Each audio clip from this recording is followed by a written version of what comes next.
Hi friends, welcome back to my channel. Interesting వీడియోల కోసం నా ఛానల్ను సబ్స్క్రైబ్ చేసుకోండి. చాణక్య నీతి కేవలం మానవుల మంచి లక్షణాల గురించే కాకుండా వారిలోని బలహీనతలు, లోపాలని కూడా వివరిస్తుంది. మనిషి ఎప్పుడు మాట్లాడాలి, ఎప్పుడు మౌనంగా ఉండాలి అనే విషయాన్ని కూడా బోధిస్తుంది. చాణక్య నీతిలో చెప్పిన విషయాలను క్షుణ్ణంగా అర్థం చేసుకున్న వ్యక్తి ఎటువంటి కష్టాన్ని అయినా సులభంగా ఎదుర్కోగలడు. ఎందుకంటే అతను మంచి చెడులను విశ్లేషించి సరైన నిర్ణయాలను తీసుకునే సామర్థ్యాన్ని పొందుతాడు. చాణక్యుడు నాలుకను అదుపులో ఉంచుకోవాలని, ప్రతి చోట మాట్లాడకూడదని సూచించాడు. కొన్ని సందర్భాలలో మౌనంగా ఉండడమే ఉత్తమమని అంటున్నాడు చాణక్యుడు. కొన్ని ప్రత్యేక ప్రదేశాలలో మౌనంగా ఉండడం చాలా అవసరం. లేకపోతే మన పనులకు ఆటంకం కలుగుతుంది, నష్టం వాటిల్లే ప్రమాదం కూడా ఉంది. చాణక్యుడు 4 ప్రదేశాల గురించి చెప్పాడు. అక్కడ జ్ఞానులు ఎప్పుడూ మాట్లాడరు. అందులో మొదటిది గొడవలు జరిగే ప్రదేశం.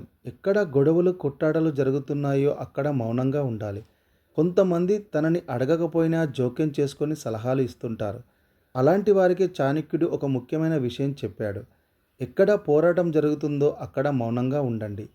ఎవరైనా వచ్చి ఏదైనా చెబితే తప్ప మీరే స్వయంగా మాట్లాడకండి.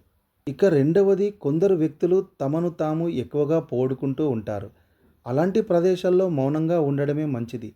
అక్కడ మీరు ఏదైనా మాట్లాడితే మిమ్మల్ని అవమానించే అవకాశం ఉంది. ఇక మూడవది, సగం నిండిన కుండ తొణికిసలాడుతుంది అనే సామెత మనకు తెలుసు.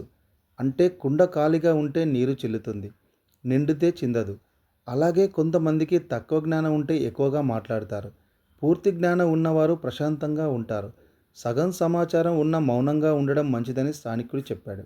ఇక నాలుగవది, ఎవరైనా మీకు వారి సమస్యను చెబితే శ్రద్ధగా వినండి. వారి బాధను, ఇబ్బందులను అర్థం చేసుకోండి. ఆ సమయంలో మౌనంగా ఉండడం మంచిది. వారికి సహాయం చేయడానికి ప్రయత్నించండి, కానీ అనవసరమైన మాటలు చెప్పి వారిని ఇబ్బంది పెట్టకండి.